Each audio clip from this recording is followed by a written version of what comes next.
What up, y'all? It's your man, Abuamerican. Let me get my lighting right. Oh, my beard's all scruffy, but whatever. Um, I'm in a group, Black Man's Red Pill.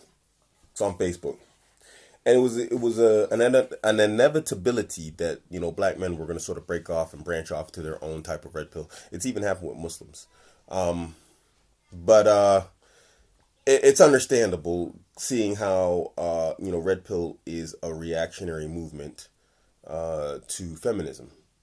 And so, of course, a lot of closet racists and whatnot creeped in, and they started putting their ideologies into it. And so it was an eventuality, the anti-Muslims, that the Muslims were going to go their own way, not MGTOW style, and that black people were going to also. So I'm in this group, and I don't know if this is going to get me thrown out of the group or not, but I'm going to have to go in on one of the homies in the group. I'm not going to name him here because the group is a private group, so I'm not going to put his name out and expose him. But we're going to call him AD, so you know who you are, AD. Now, AD, you were talking about black unity, and you wanted pure ethnic unity. And this is based upon some athlete or some named, individual black who was convicted or charged with murders. And everybody was like, hey, man, we don't want no murderers and whatnot in our group. And you started calling everybody cowards, dropping and saying your piece, and then cutting off the comment sections so nobody could respond to you. So I find it funny that you call people cowards, yet and still you are the one who cut off the comment section so that nobody could respond to you. You're afraid of people with opposing ideas that might be more logical or more sound in reasoning than yours. If that's not the height of cowardice, being afraid to face people with opposing opinions and ideas, well, then I don't know what it is. And then to top it off, you kind of made the point on black unity not being able to work without a commonality in ethics, values, virtues, morals, altruism. Because what is it that you expected? You expected everyone to believe the way you believed, which is what? That's a commonality in ethics. Your ethics are we should all unite upon ethnicity unknown. That's an ethic. And we don't share it. How will we unite? We can't unite. You proved it already. Your expectation is unity upon your ideology. You made the point already. And when you couldn't get that, what did you do? You cut off the comment section. But anyway, we're going to move on. I have some notes here, and I'm just going to sort of go off of them. So I'm going to give you an example of 100 blacks. And 100 blacks are all unified upon nothing but being black. Now, amongst those 100 blacks, there are 10 who have commonality in virtues, ethics, values, morals, altruism. They start building, making moves, doing things because they have a commonality. So they have a cohesion, socially, ethically, moralistically, and altruistically, that allows them to make progression faster. Altruism. One of the black men comes to me, I need some help. I know he's a stand-up guy.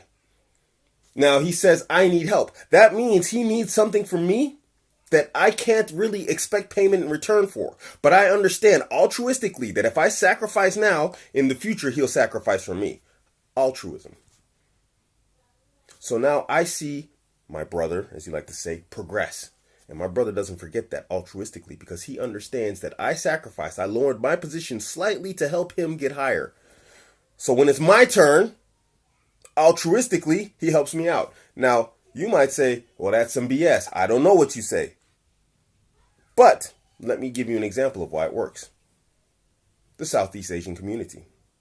If you go to the United Kingdom, this is something they do. Somalis do it too.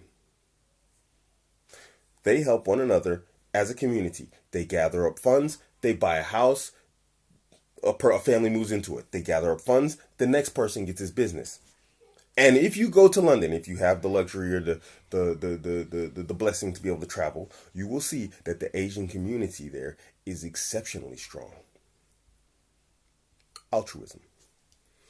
Now, back to the 10. The 10 start making power moves in the group of 100.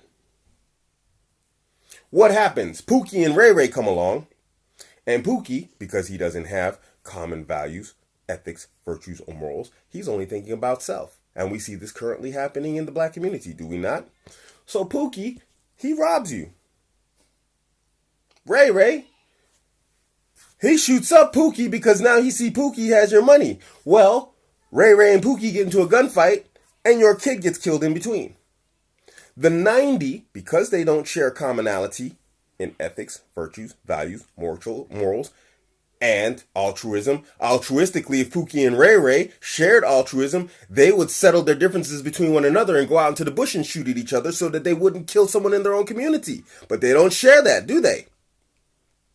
So now your kid is dead. The 90 spend all of their time destroying the work of the 10.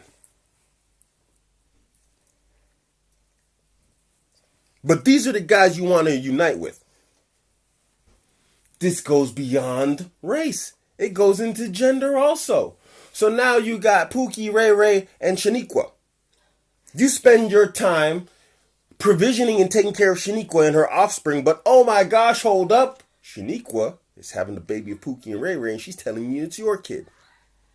This is the people you want to unite with. And you think you're going to get somewhere.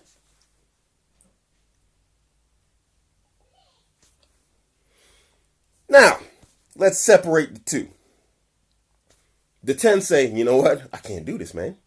They break off and they start their community. Values, ethics, virtues, morality, altruism. They start building again. They start over from scratch because these are some seriously hardcore case-selected people. They're like, we can do it. We're going to go and we're going to start over from zero. 5 years later, where do you think the 90 Pookies, Ray Rays, and Shaniquas are going to be in comparison to the 10? Do you really think they're going to be in the same position?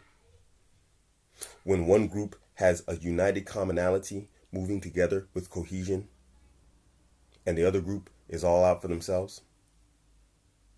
Because we understand that generational, you have to pass on power and wealth, right? But Pookie and Ray Ray are selling drugs to your next generation. There's no altruism. Let's just say that, let's remove morality and have commonality and altruism. Let's take the morality out. If Pookie and Ray Ray had everything except the morality, I could even accept your premise. Because then Pookie and Ray Ray, altruistically, would not sell drugs to your kids. He'd go sell it to the white kids or the Asian kids. But he don't care. He doesn't care about the next generation, your next generation. There's no altruism there. So he doesn't care if he destroys your kids. Doesn't give a damn. He just wants to line his pockets so he can bang Shaniqua. But hey, let's unite with these guys. We're black. We got enemies on the outside. Let's bring enemies on the inside. Hey, we're used to it anyway, right? Is that really your argument? You got to make this make sense to me. Help me rationalize this, because that's not logic. That's rationalization. So help me rationalize this, because there's no logic to what you're saying. But let's carry on. You say white people do it too. We're going to get to that. We've heard this statement before. Actually, we've heard your argument before. And it's been proven to be wrong. But let's say white people do it too. So what's happening here with white people? Now, white people can afford that. White people can afford ethnic unity. Do you know why white people can afford ethnic unity? Because they're the majority. They are the ethnic majority. They can allow themselves unity on only ethnicity. Because they are the vast majority. This is why the alt-white is freaking out about what they call the white genocide. White women and white men race mixing with other groups. Because it weakens the ethnic majority. They understand what's going on quite well. So, if we were the ethnic majority, we could get away with that. But we're not. We're the minority. Now, here's the thing. We have an example in Africa. We have Rwanda. I think it was the Tutsis and the Hutus. Black Africans are the ethnic majority. We had two groups going at each other, and one group caused an absolute genocide, over 2 million of another group. But even though they wiped out another black group, the blacks were still an ethnic majority. They still held the reins of power because, you know what? Black people are the ethnic majority there. White people are in the same position here. But let there be no mistake. In the past, in old Europe, in old America, they were united upon a commonality. What was that commonality? Conservatism. When you look at old Europe, conservatism was what they were united upon. When you looked at old America, conservatism was what they were united upon. Now later on, when they held the reins of power in their societies and in their regions, what did they do? Then they went on to what they called their dualistic societies, where then you had liberals and Democrats and this one and that one and conservatives. They can afford that. We cannot. They can afford to protect their murderers and their killers. We can't. Because our murderers and killers are reducing our numbers. Remember, Black America is 14% of the population. 14%. So we can't have people within the 14% killing the 14% when we have people outside of the 14% killing the 14%. So now what you're talking about is taking people, we're the 14%, and a sector within the 14% killing the 14%, and outsiders killing the 14%. And you want to unite with those guys. They are united with the enemies of the 14%, aka you, Black America. Now, we were talking about the white people do it too thing. We're on that topic.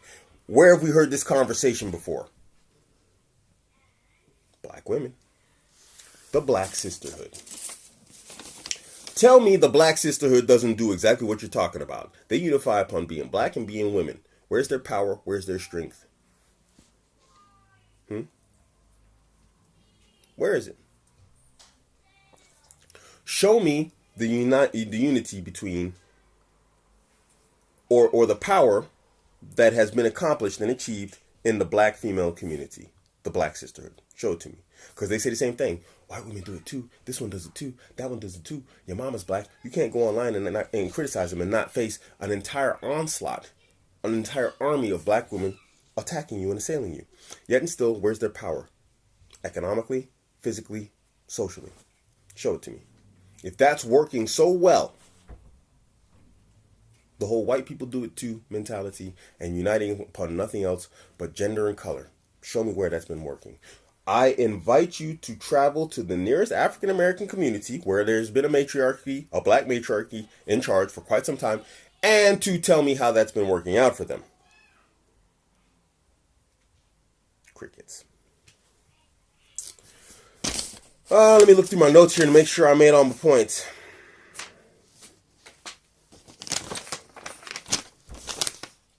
You know, you want to be taken seriously. We all want to be taken seriously, and I understand that. That makes sense. But, you know, how will you be taken seriously? It's not going to happen. Without unity, no one takes you seriously. This is the fear that the alt-white has of Islam and Muslims. The unity. And to a degree, you know what, they're right. I say it all the time. There's no great plot. We don't have some secret handbook that's handed out to Muslims. And, you know, we all read this handbook and there's a secret handshake. You know, no, we are a greatly disunified people. But at the same time, there is a type of commonality because I understand that no matter where I go in the world, I can walk into a masjid and pray. You know, if push comes to shove, people recognize me as a Muslim. They see me as Muslims. And Muslims, we unite upon that. I'm trying to open a new business. I just put the word out as a Muslim. Hey, you know what? I need some help. And you know what happened? So much feedback came back. So much help came back that I'm kind of like overwhelmed with information. Not one of these people are black that are set to help me. Not one. But that's because we have a commonality. Islam. And in Islam, we have common virtues, ethics, morals, values, and altruism. My best homie, he's a white Muslim. Another one of my best homies is an Asian, an Arab. I actually don't even hang out with black people. I mean, I got love for them. I do have black brothers and friends and whatnot. But this is the point of unity. And this is why the alt-white is afraid of Muslims in Islam. Because of that commonality. That's why they hold we must be opposed. How are you going to face up to a white patriarchy that believes you must be opposed when you got Pookie and Ray Ray and Shaniqua in your ranks? They know they don't have to do anything. They can sit back and watch you destroy each other. And that's exactly what's happening. All they do is add a little bit of salt here and there to spice things up. But really, Black America's doing all the dirt to each other on their own. You don't need help. There is no great racist white plot to destroy Black America. Black America is destroying itself. And that's because you lack common virtues, ethics, values, morals, and altruism. And you want to bring more of this. That's the solution. The solution is to follow a program that hasn't been working for us for quite some time. I don't understand that. Again, I reiterate and I ask again, I humbly request you to explain to me how that's supposed to work. Because you cut off the comment section. Remember that? The cowardice? So I couldn't ask you these questions. So now I had to make a whole video. And I'm trying. I don't know. Maybe I'm putting you on a blast. Maybe I'm not. But I want to know. I'm not angry. I mean, I get emphatic and I get energetic about these things. But I'm not angry here. Unlike you, all angry and emotional, calling people names and then cutting off the comment sections after you do it. You can come here. You can make a counter video. You can drop all the comments you want down here below. I'm not going to cut you off. I want to know. Explain it to me so I understand. Because this is what I'm talking about. When I watch guys like Stefan Molyneux, and he talks about the standardized low Black IQs and low achievement, and that's why they have failed communities, I might have to think he's right, listening to you. Because you want to unite with guys who will kill us. A guy who just killed your neighbor, and you want to come over and say, this is my homie, he just killed my neighbor. We're going to build while he kills my next neighbor. Who are you going to build with if the people in your ranks are killing each other? Who's going to be left? If that's not low IQ, I don't know what is. Now I'm going to be insulting, since you wanted to insult me. Your intelligence must be severely limited, impaired, and damaged if that's what you believe is going to work.